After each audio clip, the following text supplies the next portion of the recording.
Hello friends, this is Sangam Furi. Welcome back to my channel Pharmacy Tree. Friends, in this video I'm going to talk about capsule Indocap. Yeah, Indocap capsule. So friends, without wasting any more time, we should start the video.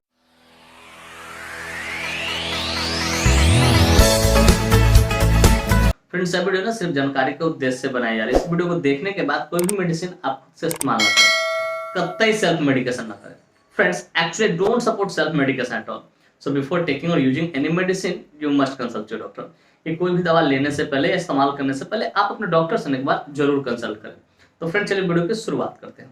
Friends, आज का हमारा topic है इंडोकैप 75 mg capsule या capsule इंडोकैप 75 mg जो कि sustain release में पाया जाता है। फ्रेंड्स, कैप्सूल इंडोकैप 75 mg एक बहुत ही शानदार, बहुत ही प्रचलित शेड्यूल एच कैटेगरी का मेडिसिन है, जिसका इस्तेमाल पेन रिलीविंग के तौर पे किया जाता है। कि अगर किसी को दर्द हो रहा है, ठीक है, तो उससे राहत पाने के लिए इसका इस्तेमाल किया जाता है। फ्रेंड्स, थोड़ा देर पहले मैंने क्या बोला, ये शेड्यूल एच कैटेगरी का, जरा इसे क्लियर करता हूं। Dear viewers, schedule H category कहने का अर्थ होता है कोई भी वैसा मेडिसिन जिसे परचेज करने के लिए हमें डॉक्टर की पर्चे की जरूरत पड़ेगी ही पड़ेगी, उसे हम लोग शेड्यूल एच कैटेगरी का मेडिसिन बोलते हैं। फ्रेंड्स, यह मेडिसिन एनसेट्स कैटेगरी से बिलोंग करता है। अब जाहिर सी बात, हमने इस टर्म का इस्तेमाल किया तो मेरे व्यूअर जानना चाहेंगे, पूछना चाहेंगे, sir what is the exact meaning of एनसेट कैटेगरी। तो डियर व्यूअर्स, मैं कोशिश करूंगा सरल से सरल, सिंपल से सिंपल शब्दों में आपको समझाऊं कि एनसेट कैटेगरी होता क्या है। तो डियर व्यूअर्स, एनसेट का पूरा नाम, ठीक है, non steroidal anti inflammatory drug होता है। Non steroidal anti inflammatory drug होता है, जिसे दूसरे शब्द में हम लोग क्या बोल सकते हैं, एनाल्जेसिक बोल सकते हैं या पेन किलर बोल सकते हैं। तो सिंपली इतना समझिए, कोई भी वैसा मेडिसिन, चाहे वो कैप्सूल फॉर्म में हो चाहे टैबलेट फॉर्म में हो, जो दर्द से राहत देने का काम करे, वैसे मेडिसिन को हम एनसेट कैटेगरी के अंतर्गत रखते हैं, या उसी को पेन किलर या उसी को एनाल्जेसिक बोल सकते हैं। तो डियर व्यूअर्स, मैं उम्मीद करता हूं कि ये बातें आपको अच्छे से समझ में कि एनसेट कैटेगरी क्या होता है। सिंपली समझिए, जो दर्द से राहत देने का काम करे, वैसे मेडिसिन को एनसेट कैटेगरी का मेडिसिन बोलते हैं। फ्रेंड्स, चलिए अब बात करना चाहें कौन सी कंपनी इसको मैन्युफैक्चर करती है, क्या इसके अंदर मॉलिक्यूल्स पाए जाते हैं, क्या इसके यूसेज होते हैं, क्या इसके कंट्राइंडिकेशन होते हैं, क्या इसके साइड इफेक्ट होते हैं, क्या इसके डोज होते हैं। इन सारी बातों को हम लोग समझेंगे इस वीडियो में बहुत डिटेल से। Friends, I will make you understand each and everything in a very simple way. कि फ्रेंड्स, मैं यहाँ पे हर एक चीजों को ना बहुत शानदार तरीके से, बहुत सस्ता तरीके आपको समझाऊंगा। तो friends, first of all I would like to talk about which company manufactures it. तो फ्रेंड्स, चलिए सबसे पहले हम लोग ये जान लेते हैं कौन सी कंपनी है जो इस मेडिसिन को मैन्युफैक्चर करती है। तो फ्रेंड्स, इस मेडिसिन को जगसोनपाल फार्मास्यूटिकल इंडस्ट्री द्वारा मैन्युफैक्चर किया जाता है। जगसोनपाल फार्मास्यूटिकल इंडस्ट्री द्वारा मैन्युफैक्चर किया जाता है। इसके एक स्ट्रिप में ना 10 कैप्सूल्स आते हैं, जिसकी कीमत मार्केट में लगभग 135 रुपए से लेकर 140 रुपए के आसपास होती है और उतने में अवेलेबल हो जाती है। फ्रेंड्स, मैं यहाँ पे एस्टिमेटेड प्राइस बता रहा हूँ, एग्जैक्ट नहीं बता रहा हूँ, अपना खुद देख रहा हूँ। प्राइस हमेशा टाइम टू टाइम क्या होता है, वेरी होता है, बदलते रहता है। तो डियर व्यूअर्स, मैं उम्मीद करता हूँ कि ये बातें आपको अच्छे से समझ में आ गई कि कौन सी कंपनी इसको मैन्युफैक्चर करती है।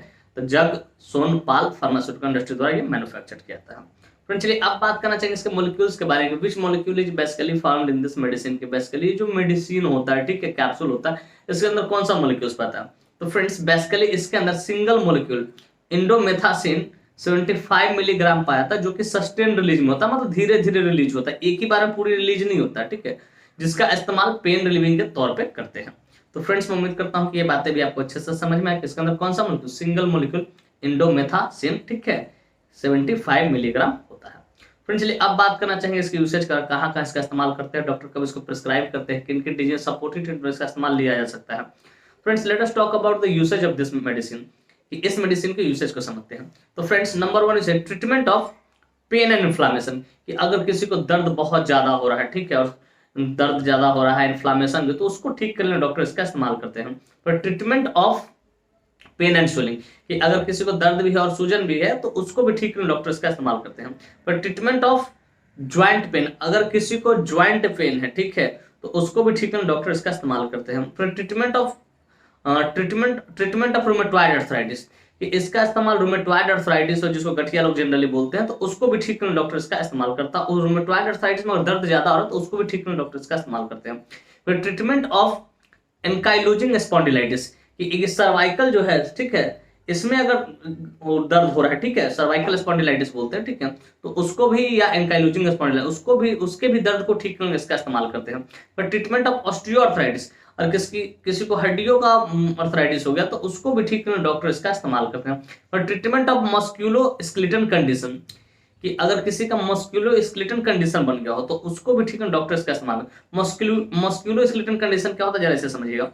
Pen in muscle, bone, ligament and tendon, इन 4 चीजों में अगर दर्द हो रहा है, आराम नहीं हो रहा दर्द, तो उसको ठीक करने डॉक्टर इसका इस्तेमाल करते हैं। फिर ट्रीटमेंट ऑफ डिस्मेनोरिया, अगर कोई लेडी है ठीक है उसको बिफोर क्या बोल सकते हैं बिफोर बिफोर पीरियड कमिंग, मतलब पीरियड के आने से पहले जो या पीरियड के दौरान जो दर्द होता है डिस्मेनोरिया जिसको हम लोग बोलते हैं ठीक है, तो उसके भी दर्द को भी ठीक कभी कभी गायनी डॉक्टर इसका इस्तेमाल करते हैं। तो फ्रेंड्स बेसिकली इतने सारे जगहों पे डॉक्टर इसका इस्तेमाल करते हैं। या तो आप कहते हैं रोमेटिक फीवर, कि कभी कभी डॉक्टर इसका इस्तेमाल रोमेटिक फीवर को भी ठीक करने के लिए करते हैं। तो फ्रेंड्स बेसिकली इतने सारे जगहों पे इसका इस्तेमाल किया जाता है। Generally pain and swelling, pain and inflammation, rheumatoid arthritis का पेन हो, फिर ज्वाइंट पेन हो, मस्कुलोस्केलेटल कंडीशन हो, डिस्मेनोरिया हो ठीक है, रोमेटिक फीवर हो ठीक है, तो एंकाइलोजिंग स्पॉन्डिलाइटिस हो या सर्वाइकल स्पॉन्डिलाइटिस हो या फिर ऑस्टियोआर्थराइटिस हो, तो इन सारी चीजों को ठीक करने डॉक्टर इसका इस्तेमाल करते हैं। फ्रेंड्स मैं उम्मीद करता हूँ इसके यूसेज आपको बढ़िया से समझ में आए, कहाँ कहाँ डॉक्टर इसका इस्तेमाल करते हैं। लेकिन चलिए थोड़ा सा मैं अपनी जानकारी शेयर करता हूँ ताकि आपको अच्छे से समझ में कब इसको देना है।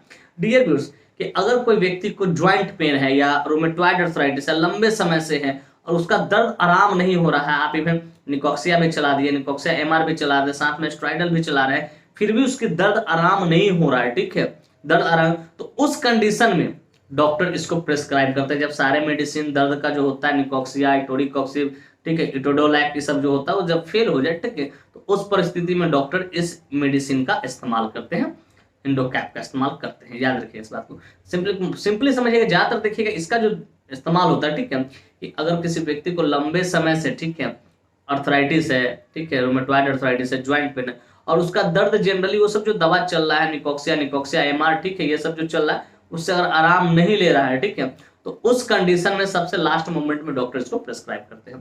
तो फ्रेंड्स मैं उम्मीद करता हूँ इसके यूसेज भी आपको बढ़िया से समझ कहाँ कहाँ इसका इस्तेमाल किया था। फ्रेंड्स चलिए अब बात करना चाहिए कंट्राइंडिकेशन बारे में।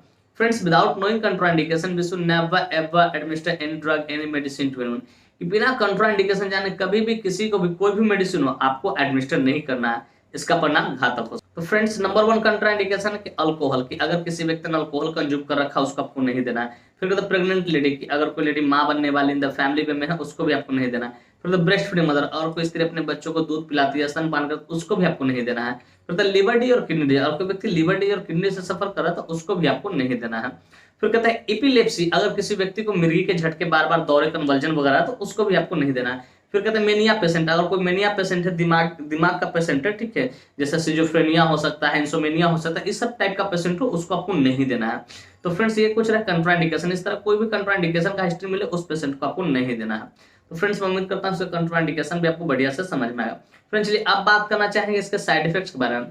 फ्रेंड्स जितने भी एलोपैथिक मेडिसिन उसका कुछ ना कुछ तो साइड इफेक्ट देखने को मिलता ही है ठीक, उसी प्रकार इसका भी कुछ साइड इफेक्ट है जो कि इस प्रकार है। एक तो जनरल साइड इफेक्ट होगा ठीक है, क्योंकि ये कहीं ना कहीं हेवी पेन किलर होता है, बहुत शानदार पेन किलर होता है ठीक है। तो ये जनरल पहले साइड इफेक्ट देखिए। नंबर 1 है जनरल में नोजिया, आपका जी मिचलाएगा। फिर कहते हैं वॉमिटिंग, हो सके आपको उल्टी हो जाएगा। फिर कहते हैं डायरिया, आपका जो पानी वो स्टूल की तरह पतला हो जाएगा, पंजेंट स्मेल देगा। फिर कहते हैं पेन एब्डोमेन, हो सके आपका पेट दर्द करेगा। फिर डिजीनेस, सर आपका थोड़ा बहुत चक्कर देगा। ये कुछ इसके साइड इफेक्ट्स है ठीक है, जो कि जनरल है ठीक है। और लेकिन ये गैस्ट्रिक इरिटेशन भी करता है, क्योंकि ये पेन किलर है तो जाहिर सी बात है पेन किलर गैस्ट्रिक इरिटेशन करता है। तो गैस्ट्रिक इरिटेशन ये जनरल साइड इफेक्ट देखने को कैसा मिलते हैं, लेकिन इससे सीवियर जो साइड इफेक्ट है उसे भी जानना जरूरी है। चलिए उसके बारे में बात करता हूँ। ये कि घातक थोड़ा साइड इफेक्ट है। सीवियर वाला में है हाई लेवल ऑफ पोटेशियम, कि इसमें क्या करता है पोटेशियम का लेवल हाई कर देगा ब्लड में। फिर high level of sodium, sodium का लेवल हाई कर देगा। फिर एडिमा, पूरा जो आपका मुंह है, फेस है ठीक है, हाथ पांव है, बॉडी, उसमें सूजन आ जाएगा ठीक है। ये खतरनाक इसके साइड इफेक्ट है। इस तरह कोई भी साइड इफेक्ट दिखे आप तुरंत अपने डॉक्टर से कंसल्ट करो, इन्फॉर्म करो सर मुझे इस तरह की परेशानी हो रही, तो हो सके डॉक्टर इसके जगह पर दूसरे मेडिसिन को प्रेस्क्राइब करेंगे। तो फ्रेंड्स मैं उम्मीद करता हूँ इसके जनरल और सीवियर साइड इफेक्ट दोनों समझ में आपको बढ़िया से आ गए हम। फ्रेंड्स चलिए अब बात करना चाहेंगे डोज के बारे में। फ्रेंड्स डोज हमेशा डिपेंड करता है एज पे, बॉडी वेट पे, सिविरिटी पे, जेंडर पे, सारी चीजों पर डोज डिपेंड करता है। लेकिन यहाँ जो मैं डोज बताने जा रहा हूँ एडल्ट के लिए बताने, जिनकी उम्र 18+ उनके लिए 1 into OD पोस्ट सिबोस, खाना खाने के बाद ही लेना है इस मेडिसिन को, क्योंकि गैस्ट्रिक इरिटेशन करता है। पोस्ट सिबोस SOS, जब दर्द रहेगा तभी लेना है, ऐसे नहीं लेना है, इस बात को याद रखिएगा। तो फ्रेंड्स मैं उम्मीद करता हूँ इसको डोज भी आपको बढ़िया से समझ में आया। फ्रेंड्स मैं उम्मीद करता हूँ ये बात स्पष्ट तरीके से आपको समझ में आ गया होगा कि इंडोकैप 75 mg एसआर कैप्सूल क्या होता है, कौन सी कंपनी इसको मैन्युफैक्चर करती है, क्या इसके अंदर मोलिक्यूल्स पाए जाते हैं, क्या इसके यूसेज होते हैं, कैसे कंट्रा इंडिकेशन, क्या इसके साइड इफेक्ट्स होते हैं और क्या इसके डोज होते हैं। और साथ ही साथ मैं ये भी उम्मीद करता हूँ कि मेरी यह वीडियो काफी इन्फॉर्मेटिव, काफी इंटरेस्टिंग, काफी जबरदस्त लगी होगी आपको और मेरे इस वीडियो से ना आप लोगों को बहुत कुछ सीखने को मिला हो। फ्रेंड्स बाकी में मेरी वीडियो इन्फॉर्मेटिव इंटरेस्टिंग लगी हो, friends, if you find this video informative interesting, hit the like button, subscribe my channel and don't forget to share it with your medical friends and common friends. Thank you for watching this video. Bye bye, take care. फिर मिलते हैं next video में। तब तक स्वस्थ रहिए, मस्त रहिए, ख्याल रखिए अपना और अपने परिवार का। थैंक यू, धन्यवाद।